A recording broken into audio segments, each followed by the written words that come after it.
64ကျဲကွာဆိုတာတိုးစတာဟော်စီ project တဲ့နော်ရွှေဒီလန်နဲ့အနီးနားပါပဲ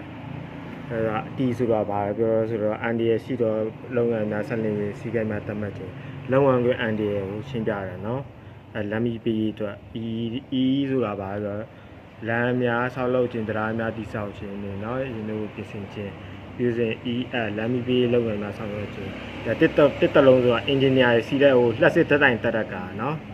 အဲ့ဒါ83ချက်ကွက်မှာထားမဲ့ဆိုရင်ရတာတဲ့ရင်ရက်နာစကန်လုပ်ပြီးထားလို့ရတာဆိုတော့ HL လမ်းမီပေးเนาะသူလည်းလုပ်နေကြဆောင်ရွက်တယ်63ရမြေရဲကောင်းမုတ်လမ်းတွားလို့ဆိုလို့ရှိရင်ကျန်စစ်တာလမ်းရောက်ပါမယ်အဲ့ဒီမှာလက်စစ် engineer တွေရဲ့စီးတဲ့ကားပေါ့เนาะတစ်တုံ